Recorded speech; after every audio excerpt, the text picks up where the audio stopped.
Hello, everyone. This is Jackie Grubmeyer. I'm one of the Network of Ocean World's co-leads, and I welcome you to the Now lecture series. And I'm looking for our speakers right now. Catherine, are you on? Oh, there's Dawn. Great. There we go. So I'll do. Wait a second, I don't didn't turn my know. microphone on. I'm here. I'm done. Okay, that's fine. Hi, Dawn. I think we'll be going with you first. Catherine, do you have anything any update you need to say, or otherwise I'll just start the introductions? Nope. Okay, so I'll start. Dawn, I'm going to have you go first. And our second speaker will be Joe MacGregor, but Dawn, he's going to speak about the understanding Europa using reason. I think we all know who Dawn is, but he's at the University of Texas, Austin, research professor. He's using both airborne and ground-based geophysical techniques and working a lot in the West Antarctic rift system, the Antarctic ice sheets, and looking at subglacial sediments and ice streaming.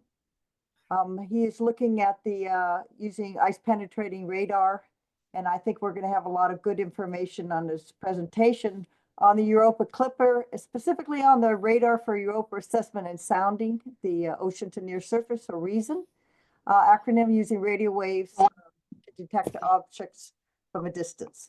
So with that, Dawn, I think I bring you on. Thank you. Okay, great. I set this all up to follow Joe, not to precede Joe, but that's okay. I can wing it. Hang on just a sec. Oh, if it's easier, if it's Joe, I can introduce Joe and come back to you. No, I'm going to go. I want to Okay, do it. Yeah. Thank you.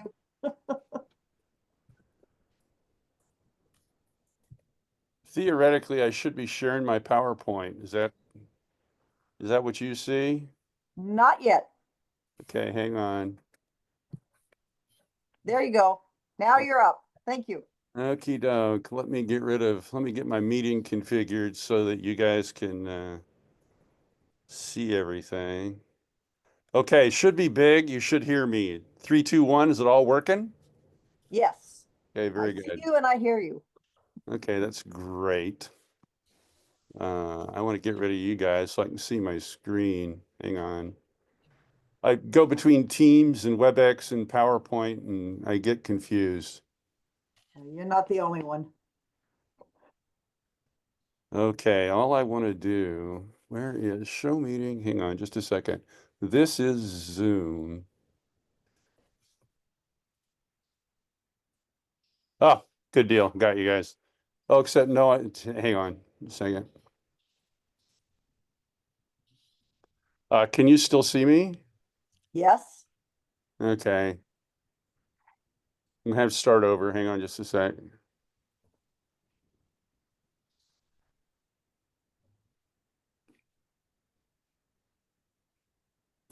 I see you in your screen. Oh, yeah, you see me, but I don't see my talk anymore. Hang on. You see my talk? Yes, it's on the front page with Europa on it, with your name. Okay, that's great, because I don't see my talk. Hang on just a second. It disappeared. Yeah, I switched over to the app from the web server, so I'm going to start over. Just a second. Okay.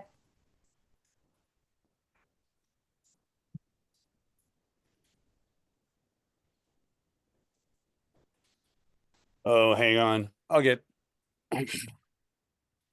And do you still see my talk? I see you walking. Okay, Yeah. great. Joe is on now. If we want to, Don, do you want to work out the kinks and we can go with Joe? No, just a second. I'll try to get this done. I'll go to the master of the universe, Duncan Young. Okay.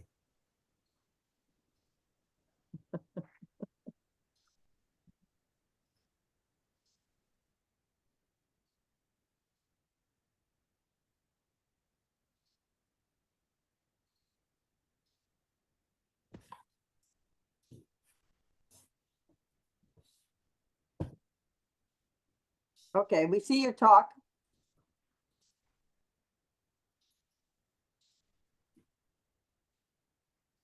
Back, and I should have a talk, and everything should be fine, right? Right. I see you Okay, talking. You're beautiful. walking back to your office, so we hear your voice. Okay, I transcended the app. I'm proud of myself. Hang on. Okie doke, let's get going. Yeah, I'm going to talk about reason. The name of the this is I gave a talk. I got an invited talk for AGU to the cryosphere community about what the ice on Europa is like. So I kind of merged that with this. So the Catherine is magnificent. She sent me this title, and so this is what I'm talking about. And it's understanding Europa's icy shell. The whole point here is, yes, we want to understand Europa's icy shell, but Europa needs to be evaluated from the perspective of habitability. So it's not just any old icy shell. We really want to know how it works. And so the big question I talked about at AGU is, well, okay, what is Earth going to tell us that basically gives us a head start for Europa? We're lost, we're lost in space, literally, when we go to Europa. This giant bunch of authors is the Strategic Science and Tactical Liaison Group that I use to go back and forth between radar science, terrestrial cryospheric science, and planet and outer planet science, specifically the Europa science community. They're very different communities. The ice penetrating radar that we're sending to Europa has never been flown before in the outer planets. And so we're making it up as we go. So if Earth is useful in the ice penetrating radar we do on the terrestrial cryosphere is useful, we are going to be way ahead. That's what this talk is all about.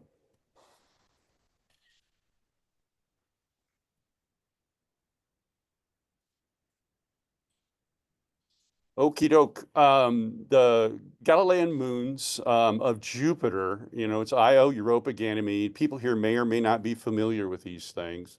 Galileo mission back in the 90s was the sort of foundational observational observational reality that we had to deal with. I should put another little picture of the Juno mission, which is up there right now. It was studying Jupiter's magnetosphere, but it got an extended mission. It's been allowed to sort of expand its orbit so that it intersects the moons. And we got a paper in right now about the complementary instruments between Juno and what'll be showing up with Europa Clipper here in a little bit. The moons of Jupiter are all phase locked, so they all face the moon. They all face Jupiter. Io's, the inside. Ganymede's the outside. Callisto, we'll talk about here in a little bit. But because they're phase locked, that means the tides are enormous. The orbit's a little bit eccentric, and they beat against each other. Ganymede's about 6 days. Europa's about 3 days, and Io's about 1.5 days. And so there's this beating. So enormous tides. The biggest reflection of those tides is the volcanic activity on Io.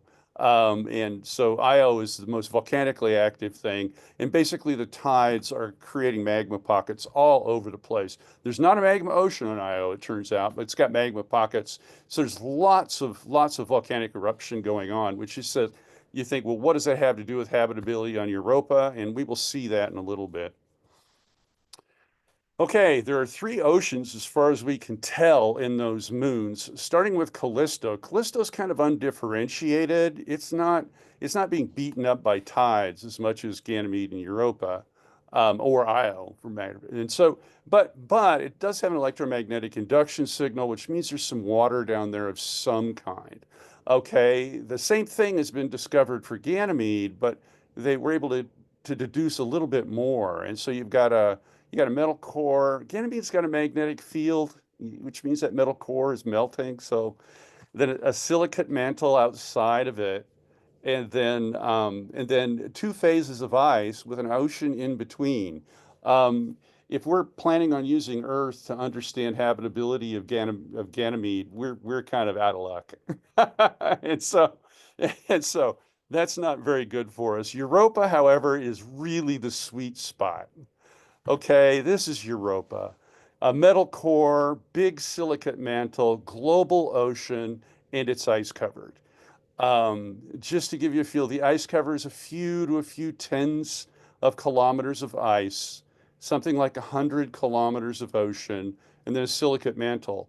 What we don't know about Europa is these tides, are those tides represented in the internal deformation of the ice, or do those tides basically drive pretty dramatic ocean currents, or do those tides like Io actually get into the solid body and create magma chambers? We really don't know the distribution of that tidal energy.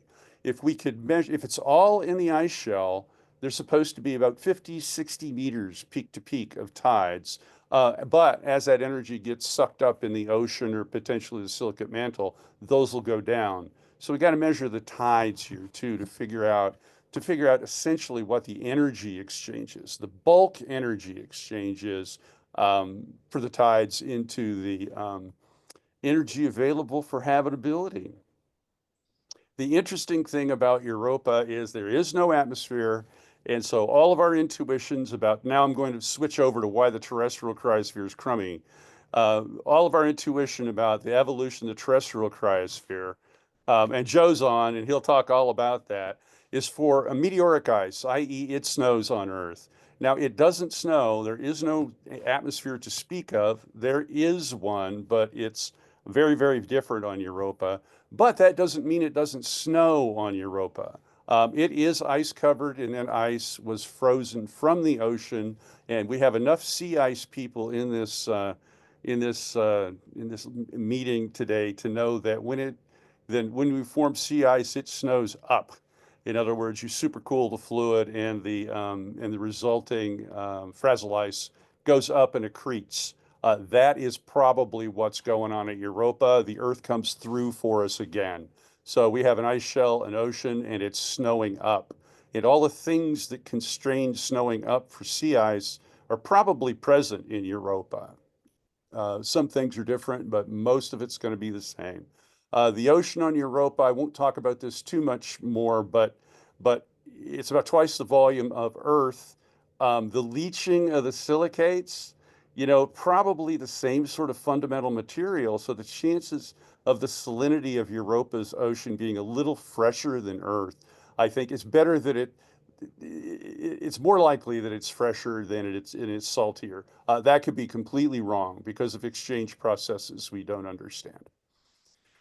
Okay, here's the geology of Europa, and the geology implies exchange. And the reason that is because if you look for craters, you aren't going to find many. Look at these two little blow-up pictures, and there's not many craters around. That means that whatever's below replaces whatever's at the surface, and it's probable that surface is less than 60 million years old, and parts of it are substantially less than that. We have no idea what the distribution of current activity is. We do know that it looks like in certain areas where these ridged plains, these are blow-ups, is where crust is being created, and then there are chaos terrains, and that looks like where crust is being destroyed. So things are going up and things are going down. The picture, the framework for this picture is actually a color image of Europa. And what it shows you is on the left-hand side, believe it or not, is the trailing edge, the trailing edge of Europa, and the leading edge is on the right. The middle is pretty well shaded. And what it says is that Io is out there spewing sulfur, into the interplanetary medium around Jupiter. But Jupiter's magnetic field is so strong that it bottles that and it ionizes those particles and accelerates them. And there's a plasma sheet that surrounds Jupiter. And guess what? Europa's orbit is right smack in the middle of that plasma sheet. So if you're looking for a redox equation to drive life, and you need oxidants, having a linear accelerator providing charged particles to your surface, the biggest linear accelerator in the solar system supplying charged particles to your surface, generated by a silicate body, is a pretty good way to dope the surface with oxidants. The only thing we don't understand yet is the distribution of reductants, and that's going to have a lot to do with the distribution of the tidal energy, whether it's all in the ice shell motion, whether it's in the ocean, or maybe we actually have some activity in the silicate mantle. That we don't know. Moving on. Okay, just a second. I got my face is on top of my list. I'll have to remember it from memory. Okay, the Europa Clipper. For 10 years, I talked about this, and this cartoon was what I showed. I now can show the rocket launching on October 14th. There is our payload, all tidy, like a Transformers, um, with a picture that's taken as it was released from the SpaceX Falcon Heavy. And then the cartoon now is relevant. The antennas have all, the solar panels have all deployed, the antennas have all deployed. It's about the size of a basketball gym, and each of the solar arrays are about a half court each. And those are our antennas. We have a high frequency at a 9 megahertz antenna, which is about a 30-meter wavelength, and a 60 megahertz, which is about a 5-meter wavelength. And we have arrays of these things. They were all collapsed, and so it was something like, oh gosh, 24 explosive bolts to get all that out. And they all apparently went off, and it all came out. We don't have a camera on this spacecraft, so we don't really know until we convinced everyone. It took 6 months to convince everyone to turn us on during a trajectory change using Mars. In other words, we fly by Mars to get a little bit of extra radial acceleration, and we were allowed to turn on. We were the only instrument to turn on. We've only got a fraction of a percent of the data back, but we've got enough data back to know that, yes, indeed, these antennas are out. Yes, indeed, they are transmitting, and yes, indeed, the energy coming back is compatible with the energy we expect to see from Mars. At the end of May, we'll get the full data volume back, and you'll see lots of pictures of the surface of Mars. We have no idea if we'll see into the subsurface. We're not going to talk about Mars today, but it should be interesting when it comes out. It was an equatorial flyby, and we went from a highland to a lowland, and we went from day to night. So everything that matters for the Europa mission functionally was sampled on Mars. The science investigations for Clipper for habitability characterize the shallow subsurface and characterize shallow subsurface water and structure. The structure was added. That's a tough problem. I'll touch it at the end of the talk. Characterize the ice-ocean interface, and the, geez, I just want to. And the thermophysical structure around that interface.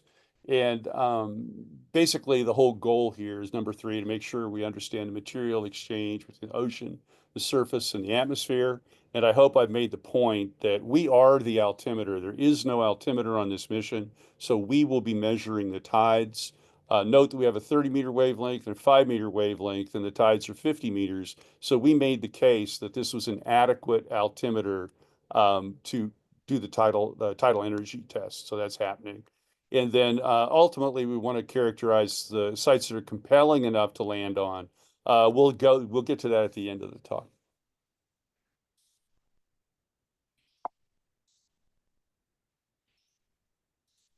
Okie doke, these are the measurements that we'll be doing that have relevance to Earth and Mars and places that aren't Europa.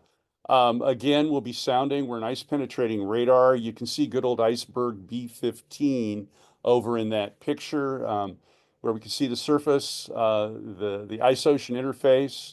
And then note that we can tell that it's floating because when the ice is thinner, the ice-ocean interface comes higher. So Archimedes' principle is met. That's going to be required to prove that there's subsurface water on Europa. If you don't have the altimetry and you don't have the ice thickness, you can't do that test. So we have both of those. You'll notice lots of weird energy coming from cracks within the ice and cracks at the base of the ice. That's clutter. Super important to see that. It tells you that you have these diffractors that are out there on Earth. We use that to say what's inside cracks. We'll do the same thing on Europa. The picture up to the right is reflectometry, where we use basically the combination of coherent energy coming back and incoherent energy that's scattered from a surface to look to see, this is McMurdo ice shelf, just outside of McMurdo. We'll get to it in more detail later, but you can tell from the colors there, we did the same thing we're going to do for Europa over the McMurdo ice shelf, and we can distinguish dirty ice from fresh ice, from shallow brine that's infiltrated that ice, to fresh snow and then firn. So all that stuff is there. That's all verifiable. That we can determine from the airplane in Antarctica and from orbit on Europa. The plasma we won't talk about much today, other than to say it's really important. That's a picture from Mars. On the left-hand side, it's night. On the right-hand side, it's day. During the day, you're getting lots of particles from the sun, and so believe it or not, that changes the nature of the wave propagation for the low frequency. It does not change the nature for the high frequency. So our 9 megahertz radar will see it, our 60 won't, which is really lovely because it allows you to basically say what the atmospheric contribution is. I mean, how many particles, how many electrons are out there? That's the total electron count. How many electrons are out there? And that is essentially a bulk measurement of the plasma between you and the surface. And that little chart down there was done with I think it was done with the Marsis radar at Mars. And then over on the right, back to our tidal energy. Again, we're the altimeter. That is all the flybys that we will have in this mission pasted onto Europa. And the little dots are the intersections of those flybys. We fly by at 2 different times, and then we'll be responsible for estimating the change in the surface elevation, the change in the range to that surface at those 2 different times. The red colors would be, that's where the 50-meter tides are supposed to be, and the light green is the 10 meters. So we should have enough resolution to actually do the tidal energy test for habitability. Okay, just to make this simple, we're trying to communicate to a science team of planetary scientists and Europa scientists that when we fly over, we really need to know what hypothesis we're testing. Looking at the radar domains from the top going down, we have the exosphere, the surface to near surface, the shallow subsurface, the full depth subsurface, and the ice-ocean interface. The radar observations you take to test hypotheses in each of those domains is different.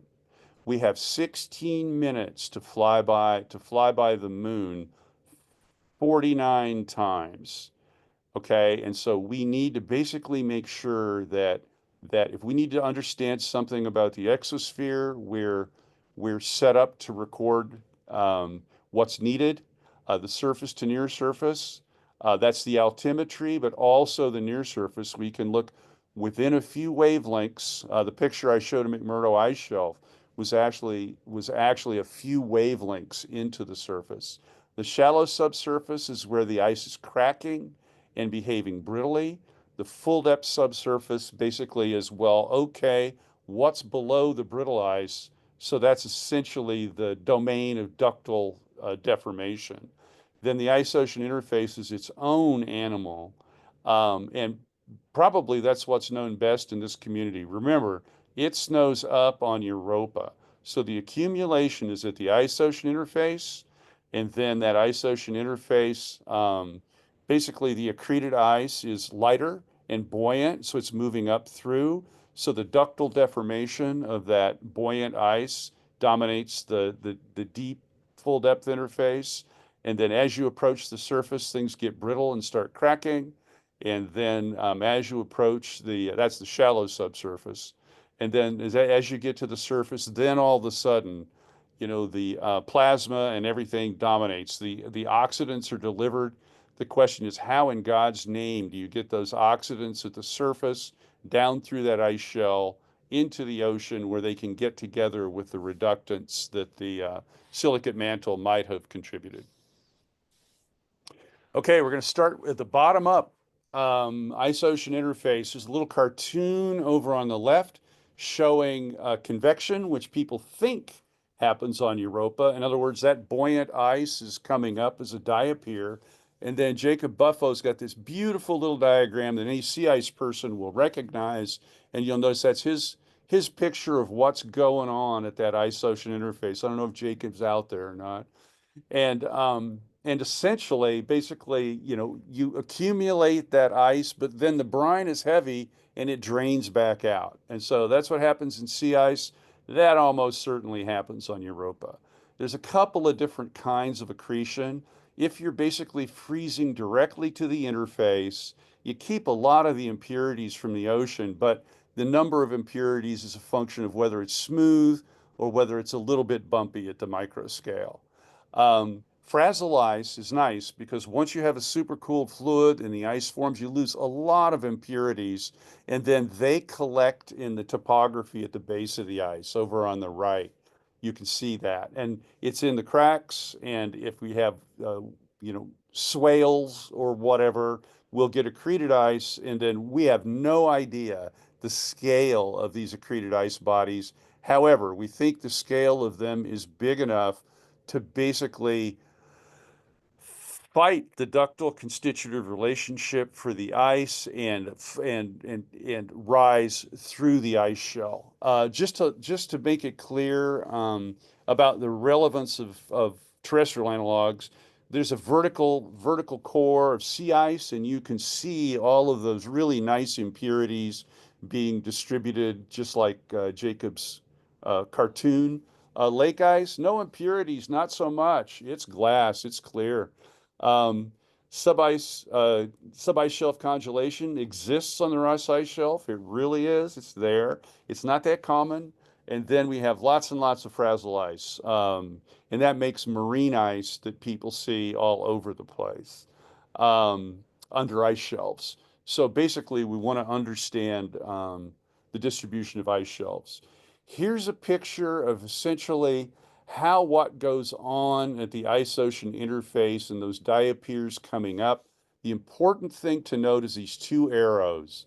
And that arrow indicates where the eutectic point is for a thick ice body with a eutectic at the bottom of it, and a thin brittle ice body with a eutectic. And we've got the middle diagram there is just the temperature for 15 kilometers versus 30 kilometers. The top one is no convection, so it's just thermal conductivity. The bottom one has convection, and you can see an isothermal blob coming up through. Over on the right-hand side is essentially what we would see with a radar in terms of the brine density. And the red colors basically tells you, or what it says is that is that the salinity is the horizontal scale. And so if you don't have much salinity, you don't have much brine volume. Light blue at the thermophysical interface below the eutectic. And then if you have lots of salinity, you have lots of brine volume when you hit the eutectic. And so basically looking for the scattering from those brine pocket concentrations is going to be how we determine this balance between the salt load in the ice shell and the thermal load from the potential convection. Now, are there Earth analogs for that? You betcha. This is Filchneroni ice shelf, and you can see the air ice interface. You can see a marine meteoric. This is where it has snowed up underneath the Filchneroni ice shelf, largely because there are big swales at the bottom of that. From where it comes across the grounding line. And so there are the brine pockets, and there's a nice crack going up through it that's all full of water. So you get a feeling for what radar's like over marine ice accretion. Contrast that with the accretion on Lake Vostok. I'll show that in the next slide. It has a scale, but this thing's about 100 kilometers across. The Lake Vostok one, about 4 kilometers of ice. And if you look very carefully, you can see accreted ice echoes. We know those are there because the holes, the hole the Russians drilled have accreted ice at the bottom. There's a few hundred meters of it. And so it's not very salty, but it does have a different crystalline fabric. And so that lets you know that crystalline fabric is something that can show up as an echo as well, especially in the absence of significant bunches of impurities. So let's move on down. Let's move on up through the ice column. We've now accreted the ice. We have a buoyant blob coming up. We're going to go back to Lake Vostok. This is Lake Vostok in all of its glory. The colors here, it's an isopac map of that accreted ice. You can see the coastline. You can see where that ice is accreted over the coastline. And so what in God's name is happening to the right outside of the coastline? And of course, what's happening is all in this picture up here in the upper right, and that is the ice is flowing in from the left. It's flowing across Lake Vostok. It's hitting a mountain range on the right, and so we have our accreted ice, and then the accreted ice is actually excavated up out of the lake. Its ductile deformation excavated up out of the lake, and it's leaving a body behind that can be imaged. Now, the weirdest thing, okay, we're coming. And so the weirdest thing about that is here's a picture of the extinction of that echo. This is a new thing that that is coming along, and it's essentially evidence for birefringence that where where you're coming across the coastline and in tension, the crystalline fabric of the ice has one symmetry and intensity. When you run into the mountain range, that fabric has a different symmetry and intensity. And these dark bands here are where the ordinary and extraordinary radar wave interfere with each other. So we're going to see that on Europa as well. Okie doke. I'll just kind of finish up with this one right here. Remember, we have these plumes. This middle diagram here shows that we have a plume coming up. The surface is bulging. What happens is that plume is warm and you form brine pockets when you hit the eutectic above it. They melt the lid above it, and ultimately it starts to crack. Then ultimately it cracks so much that it behaves like Larsen ice shelf on Earth, and you basically collapse all those bergs into each other and form matrix. Then the plume cools down, and then you start freezing that thing from the bottom up. And just to show that, here's a whole table of ice shelves that we have been flying over that have combinations of surface fracture and basal accretion that basically are represented by the zones of that as they're identified on Europa. So we basically have identified every Antarctic ice shelf as a brittle fracture and accretion zone on Europa. We're going to go look at them. And the ones you've heard about are Larsen B, it collapsed. And Wilkins didn't actually disappear. It stayed around and froze. So this looks exactly like the chaos on Europa. Okay, it's important to remember that when you freeze these things out, there's salt in them. And so if those lenses are connected to the ocean, there's a lot of salt. If those lenses are derived locally, there's not much salt. So thickness of salt layers matter at Europa, and we'll be able to see those as well. We have a paper coming out in GRL that says that. Then last but not least, what I showed you before, and this is the near surface where we have specular energy coming back combined with scattered energy from the surface.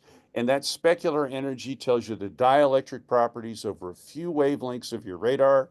You go to McMurdo Ice Shelf, and we can see basically where pure ice is, where snow is, where fern is. In other words, you can get the porosity of the top few meters. We have two frequencies, so two wavelengths, so we can get the top porosity of the top few meters and the top few tens of meters, which is exactly what we show down here for Devon ice cap in the Canadian Arctic, where we can determine that we have air and fern, air, ice and fern, fern and ice. So we can classify the vertical heterogeneity. Moving on, we're flying lots. We have 3 airplanes working right now and a helicopter over all of these ice shelves. We'll be back. Oh, we'll be back in this year with a helicopter. We'll be back this year. And that's the end of the talk. We need to consider the parallels in our work for various hypothesized radar domains for Europa. And the context can be virtually any of the various pressure, temperature, and compositional analogs that we study on Earth. Thanks, Jackie. All right, Don. Thanks so much. Claps. And is anybody have a quick question now? Otherwise, we'll come back at the end after Joe MacGregor. Yeah, Joe's got 25. That's good. I don't feel too bad about that. Okay. There's claps coming on, and I don't think just a lot of claps. So thanks so much, Donna. If you stay on, that would be great, and then we can. I will. Yeah, I want to see Joe. Yeah, just briefly as Joe brings his presentation up, I think he's a scientist at NASA Goddard with an interest and studies of the flow of ice sheets and glaciers, and he's going to speak to us today about the IceBridge radar sounders and results. So thank you so much for the Arctic and the Antarctic. So Joe, you're up.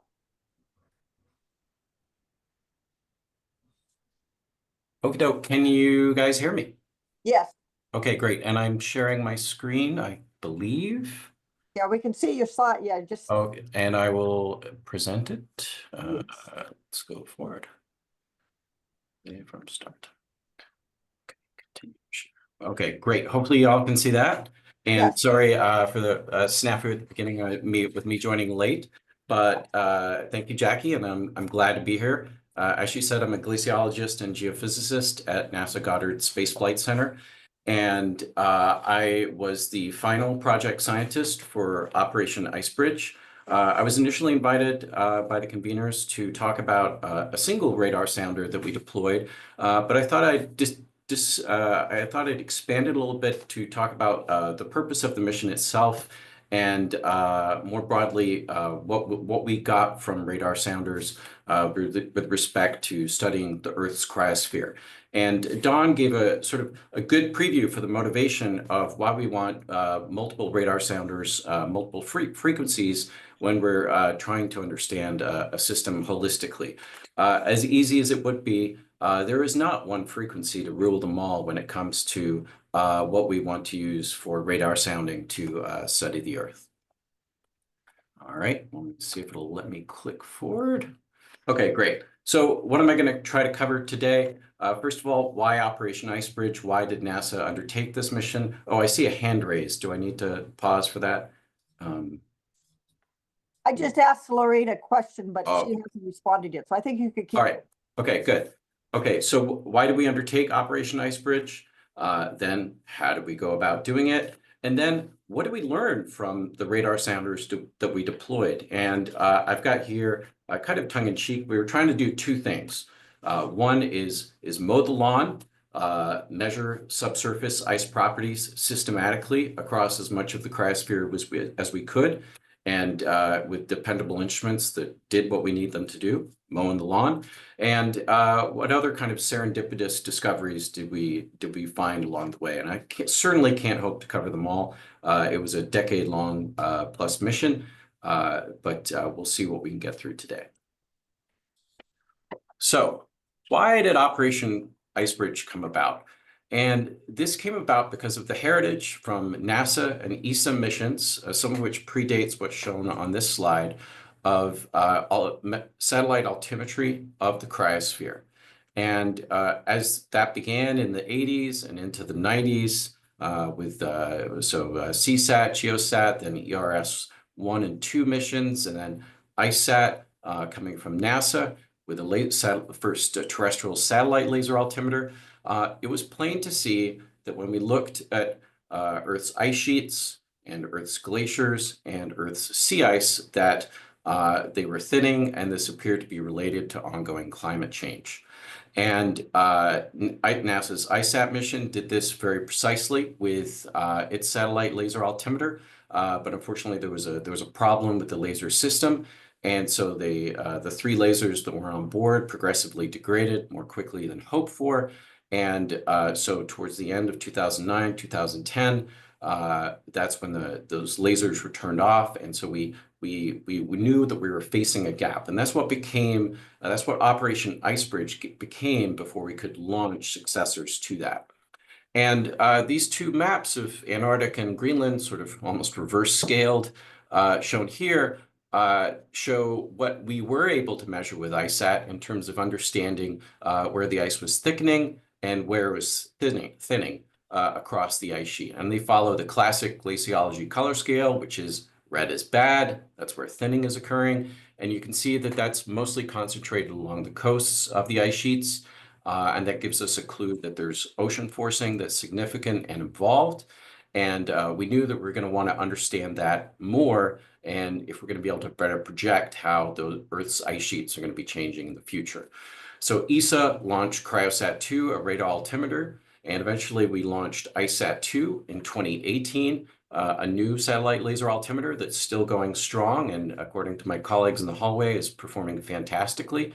Better than expected. And now this figure is even out of date because ESA is preparing to launch Crystal, a new dual band radar altimeter, I think in 2 or 3 years.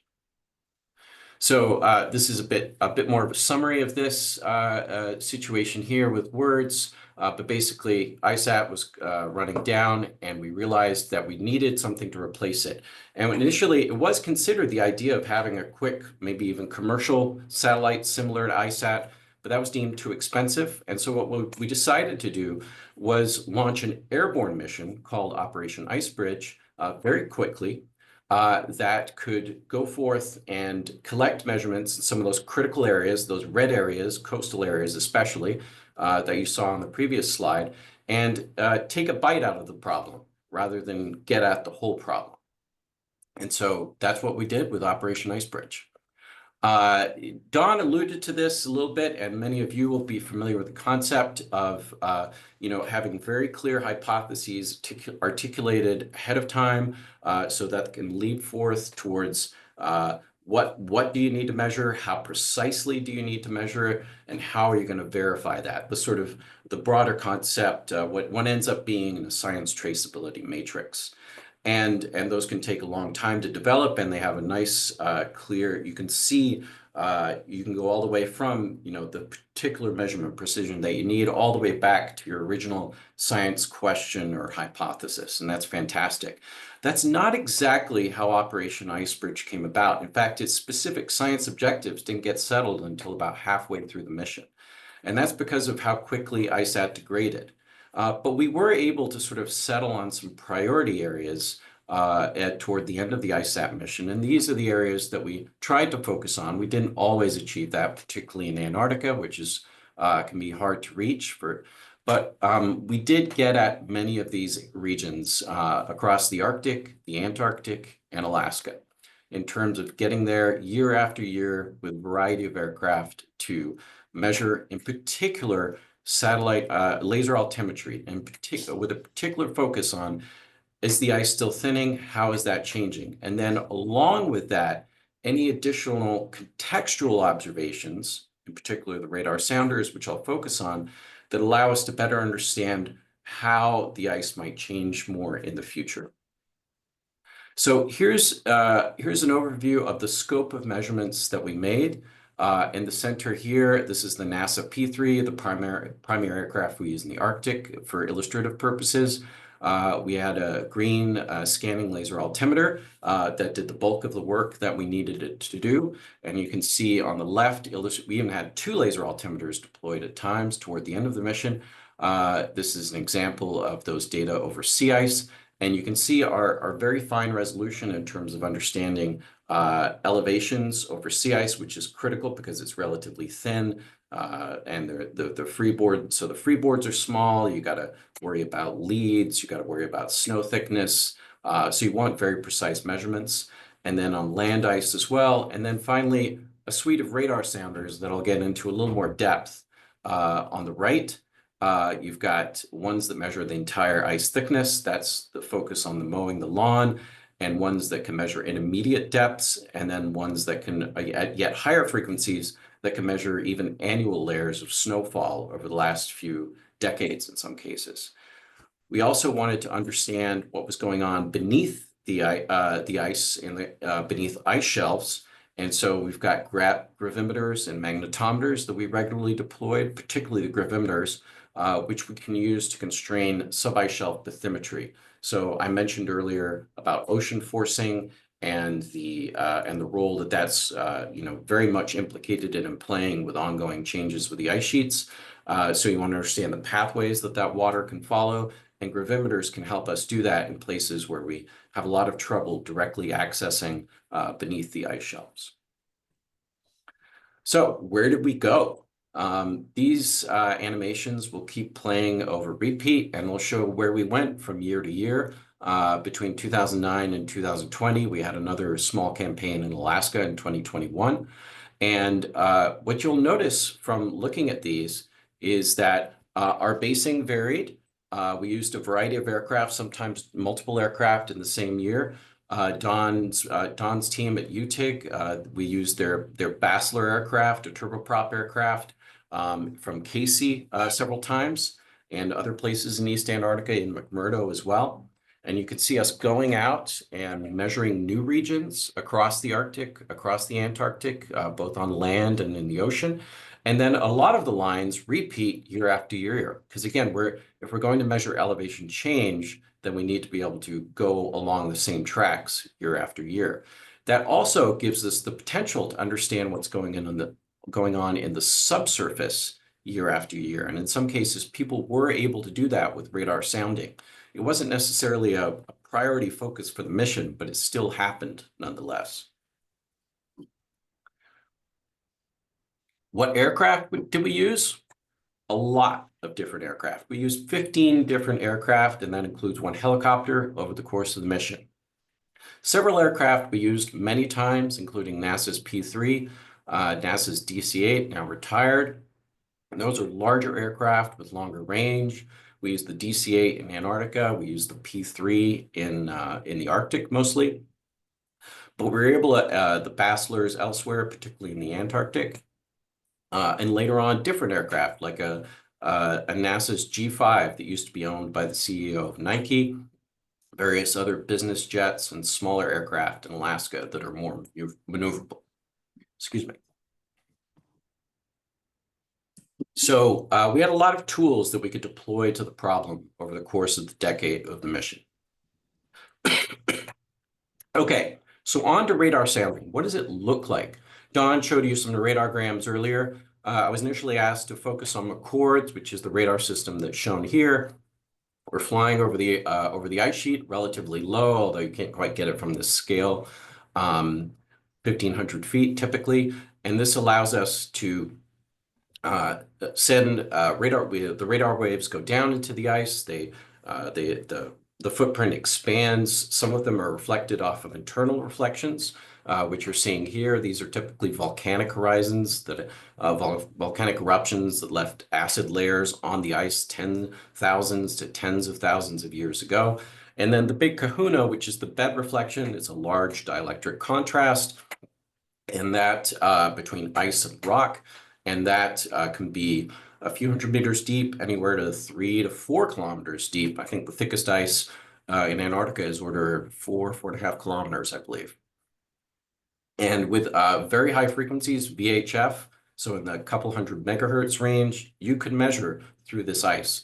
It's cold, it's dry, and it's very clean. In purity concentrations, we're talking micromolar. So it's different from the formation, as Don said, it's mostly formed via snow falling on the surface. And that snow is pretty pure, especially in the polar regions.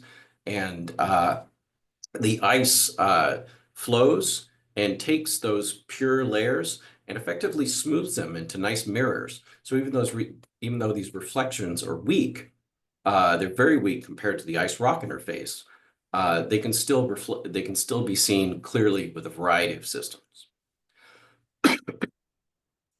So we deployed a cornucopia of radar sounders, and I said before, there's no one frequency to rule them all. You really want a variety if you want to understand the system as a whole.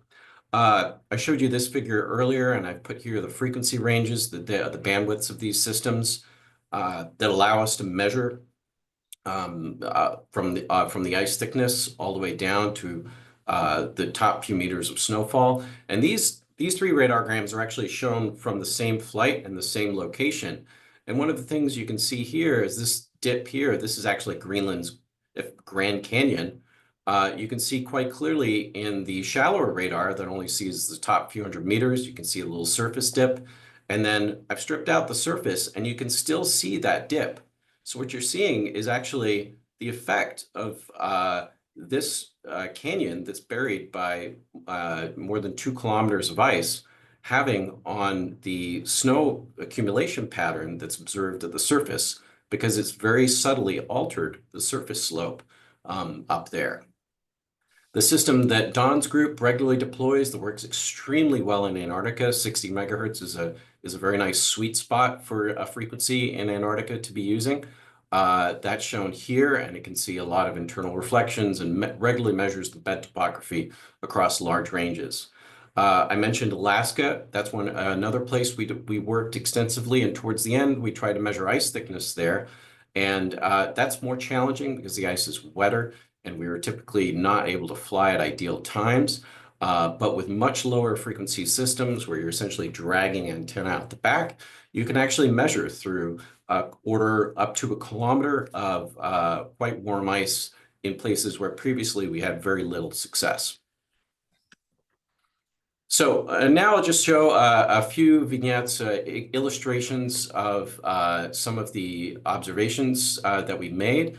Here's an example showing various radargrams that were collected along roughly the same azimuth across the Greenland ice sheet over the course of about 5 years. And so what you see is the variety of the age structure of the ice sheet. You can see that even though the ice is nice and smooth in the center, it can still be quite complicated internally. You can see the subtle below sea level bowl that most of Greenland rests in, that the ice sheet rests in. And that can give you a clue as to where the ice sheet might retreat more in the future. And I'll just play this again one more time. You can see layers that are thousands to tens of thousands of years old. You can see the dip towards the west flank here that tells you that there's more snowfall on the west side of the ice sheet than on the east side for the most part, except in the very southeast, closer to Iceland. And you can see that we can start to understand what the history of the ice sheet is as well from this effort to mow the lawn over many years. These include some repeats, but also a lot of new flights on the way to doing repeats in higher priority areas. Back to mowing the lawn, and earlier I mentioned some of these red areas. Again, we're following the necessary glaciology color scheme. Red is bad. This is where a lot of mass loss is happening. The Amundsen Sea embayment is a particular priority here in West Antarctica. And Operation IceBridge and other campaigns help measure ice thickness very precisely in these regions, and also snowfall using that higher frequency snow radar system that allow us to constrain how much mass is coming in, and to a degree how much mass is going out, so that we can reach powerful conclusions that the wet parts of the West Antarctic ice sheet may be particularly vulnerable to future collapse. And so that was part of Operation IceBridge's efforts, and to help contribute to these realizations. And then that information can be fed into projections of what's going to happen in the future. And unfortunately, some of those projections still remain highly uncertain. And so we're working to improve those. We need to go out and collect more observations of both what's coming in, what's coming out, what are the major forcings, and to work on the numerics of the models as well.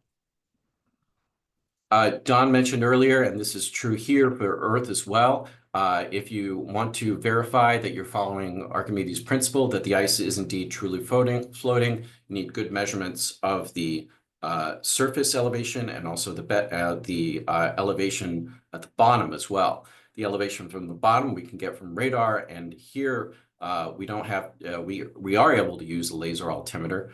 And so folks have done this in some of the regions where the ice goes afloat, where it's not yet clearly in hydrostatic balance, and where those radar sounders are particularly handy for constraining what the ice thickness actually is, rather than relying on the assumption of hydrostatic balance.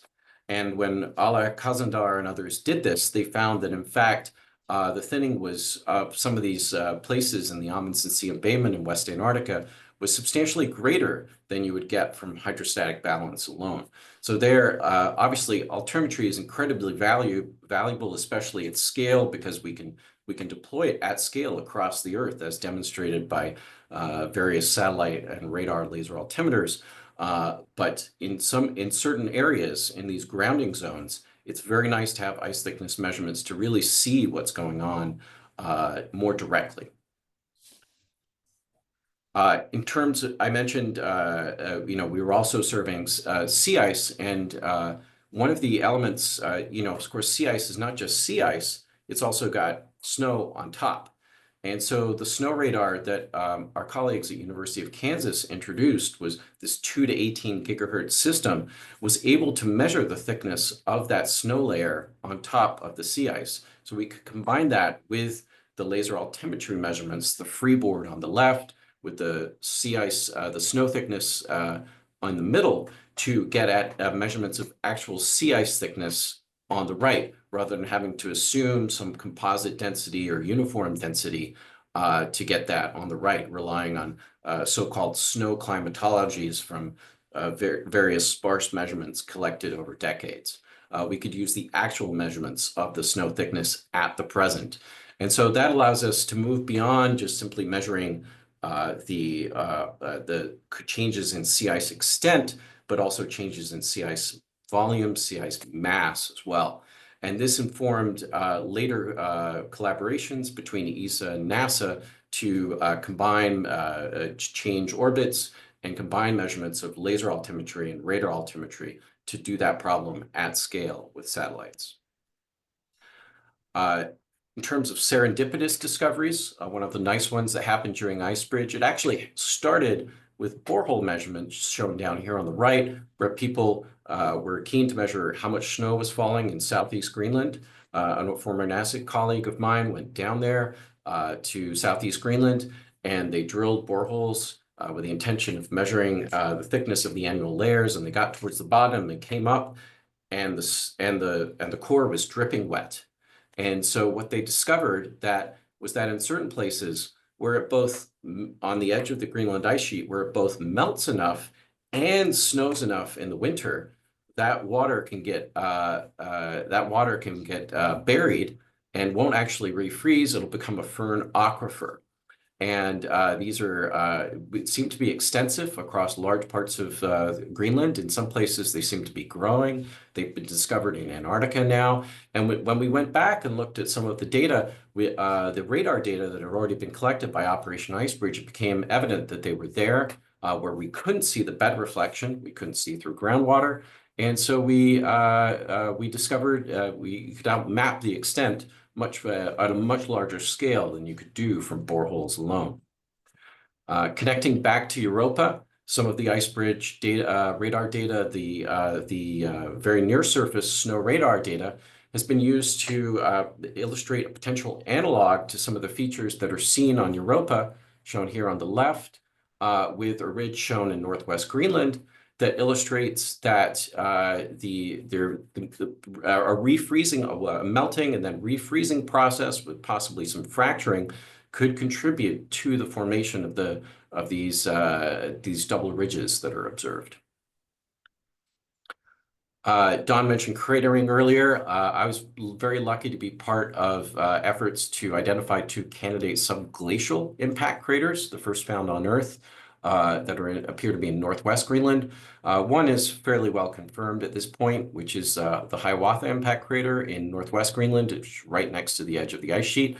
And then there's another very circular looking hole, and you'll see another video of this, my second to last slide, coming up soon, that is also, it has a very circular surface expression, happens to be a nice enclosed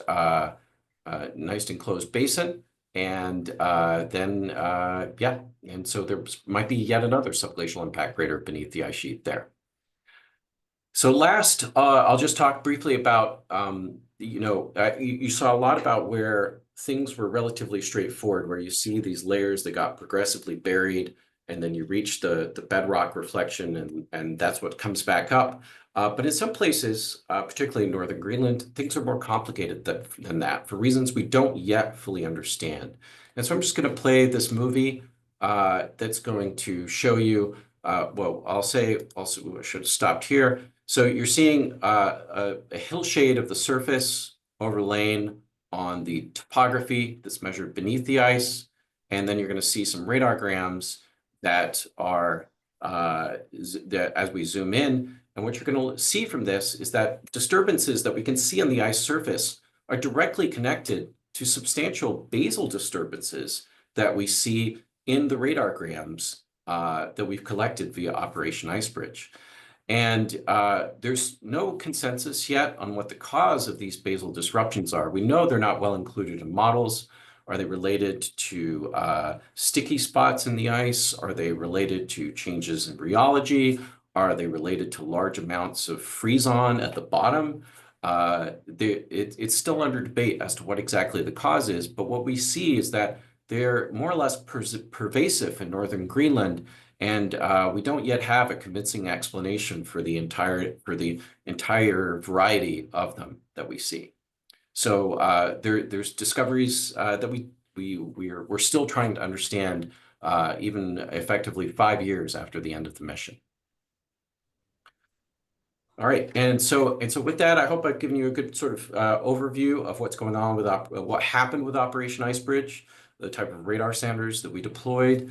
There's a lot of data. There's a lot of data still waiting, left to be understood, and hopefully we'll get there someday. So with that, I'll take any questions. Thank you. Thank you, Joe, very much. Very, very interesting. Does anybody have any questions? I'm checking the chat box. I don't see any. But if you have a question, you can come on to audio for either Joe or for Don. They're both on. You got claps. Hello, I have a question. Thank you both for great talks. My name is George Kanan. I'm a PhD candidate at the University of Washington. I study sea ice microbes, and so I was interested. This is a question for Don. So biology has been shown to affect the structure of brines within sea ice. I was wondering, given what you know about the resolution of reason, how finely do you think we will be able to characterize that type of brine network if they exist within ice on Europa at any depth? Yeah, it's going to be general. We wrote a paper about that for astrobiology and basically concluded that the best proxy for habitability is basically brine pocket density. And so we're trying to quantify brine pocket density. We aren't gonna see the specific structure of the brine pockets, but we can see the scattered energy back from them and kind of narrow it down. So I think that's pretty much what we're looking for, you know? And then at some point in time, somebody's got to go in there and, you know, bite the bullet and get into the brine. We're kind of hoping that we might find targets in the shallower ice. The big goal here is to find something, is to basically find a fluid pocket that's leaking. In other words, can we find brine infiltration like Joe was showing in Southeast Greenland? We have it on McMurdo Ice Shelf. Wouldn't it be nice if we have a brine lens that's leaking into a porous ice regolith, and then it could be ephemeral. It's going to freeze out, but it's going to have its biome is going to be intact and frozen. So I think there are actual targets that could go be sampled if we understood that near surface exchange better. Just like Greenland, just like McMurdo Ice Shelf. It's not a lost cause. Thank you. Yeah, and Joe, there's a question in the chat from Yanni about are there plans to continue with IceBridge airborne projects in any capacity in the future? So NASA is always conducting airborne missions. Operation IceBridge is formally concluded, and it was an exceptionally large one. So it lasted for, I think, an aggregate about 13 years and cost about $180 million in total. So that's a very large airborne mission. But NASA is regularly doing directed and competed missions that are going out to various regions across the Earth, often to study atmospheric science, but also I'm part of one that was solicited through the Earth Ventures suborbital program that will be returning to the polar regions, particularly the Arctic, to measure snow and ice thickness in more detail in places. And hopefully there'll be yet others again in the future. All right, thank you. Are there any other questions? They want to raise your hand or in the chat? Otherwise, I think it's probably a little bit over time. We should go ahead and close up. Once again, I want to thank both of you for excellent talks. And also there's a paper that Don mentioned. There's a link in the chat box for those of you who want to see that. And our next series is going to be on the April the 30th, Wednesday. We'll have 2 more the Now series lectures. I don't know. I don't remember what they are, but you'll get a note from Catherine. Okay. All right. So thank you. Hope you have the rest of the afternoon enjoyable. Thanks, Jackie. Yeah, thank you. Everyone, take care. Bye. Bye-bye.